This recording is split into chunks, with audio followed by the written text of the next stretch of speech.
संविधान की शपथ लेने वाले संवैधानिक पदों पर बैठे हुए माननीय प्रधानमंत्री और माननीय मुख्यमंत्रीगण के नेतृत्व में आज आरक्षण का गला घोटा जा रहा है।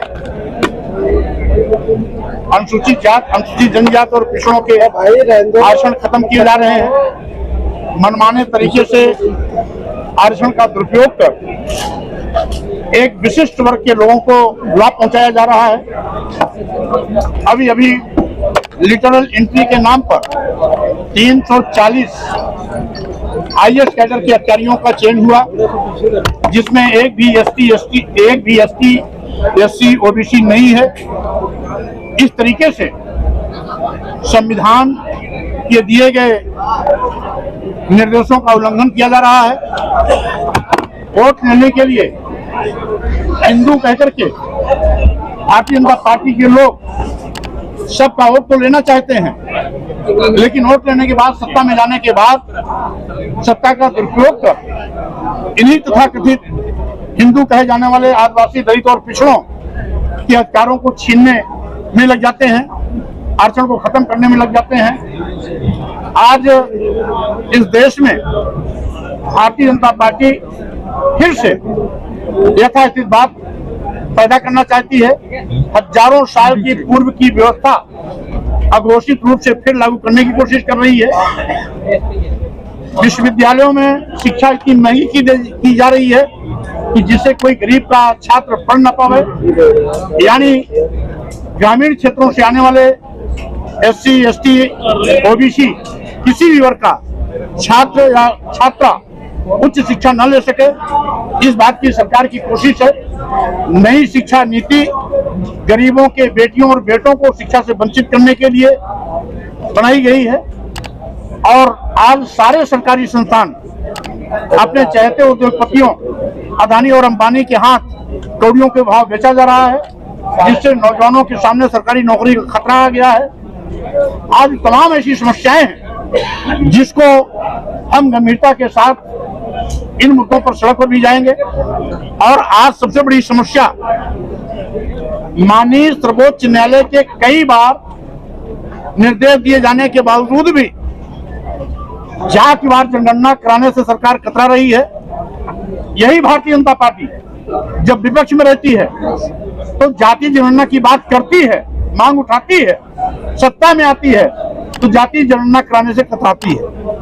यहाँ तक कि पूर्व में कांग्रेस भी जब विपक्ष में रहती है तो जाति जनगणना करने से कतराती है, और सत्ता में आने पर जाति जनगणना से कतराती है, विपक्ष में आने पर जाति जनगणना की मांग करती है। तो ये दोहरा चरित्र खत्म होना चाहिए।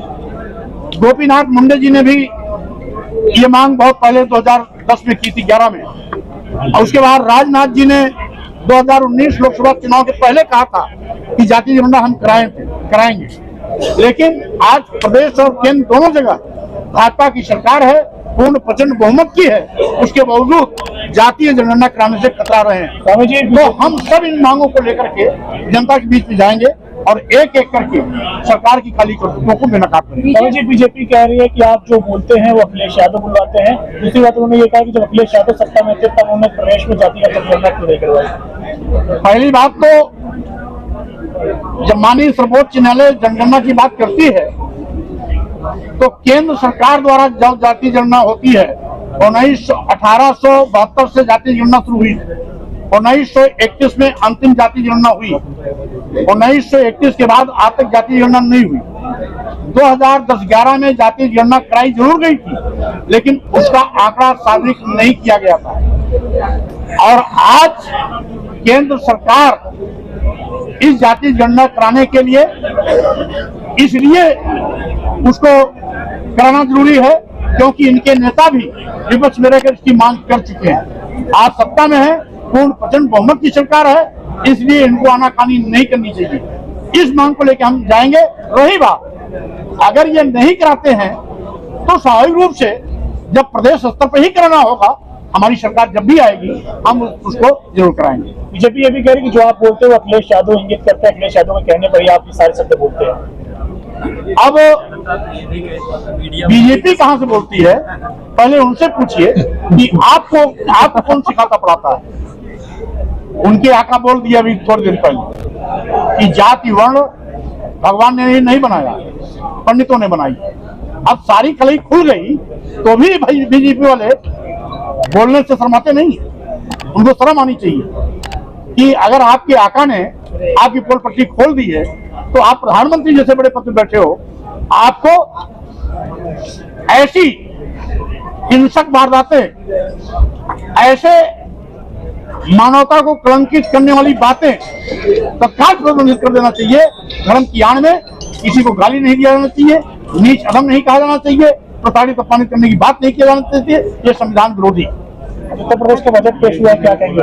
6 लाख 90,000 करोड़ का बजट पेश हुआ। यह सरकार अभी तक पिछले बजट का 40% भी पैसा खत्म नहीं कर पाई, आवंटित ही नहीं कर पाई। तो इसको बजट जनता के लिए नहीं, हाल मेल करके चुनाव लड़ने के लिए दिया जा रहा है। अगर जनता के लिए होती तो पहले का बजट अब तक 90% खर्च हो जाना चाहिए था और नए बजट से नया विकास होना चाहिए था। इनका पुराना बजट ही पूरा का पूरा डम पड़ा हुआ है, तो नए बजट की आवश्यकता ही नहीं। कांग्रेस के राष्ट्रीय अध्यक्ष ने कहा कि 2024 में हम सरकार बनाएंगे, तमाम सारे गठबंधन के सहयोगी भी इसमें आएंगे। सपा को भी कहा गया कि जब ट्रेन चलेगी तब सपा भी शायद इसमें शामिल हो। कुल मिलाकर के 2024 का लोकसभा चुनाव भाजपा की विदाई का चुनाव होगा। अब लोग कांग्रेस के साथ शामिल होंगे, गठबंधन में कांग्रेस के साथ शामिल होंगे। हमने कहा 2024 भाजपा की विदाई का चुनाव होगा। सर, आपकी लड़ाई 85-15 की है। ओम प्रकाश राजभर आपके समाज से है, वो आपका ही विरोध कर रहे हैं, वो कर रहे हैं कि सिर्फ और सिर्फ आप राजनीति कर रहे हो। क्योंकि वो भाजपा वालों की गोदी में बैठ के बोल रहे हैं, इसलिए भाजपा की भाषा बोल रहे हैं। धन्यवाद। Okay, thank you.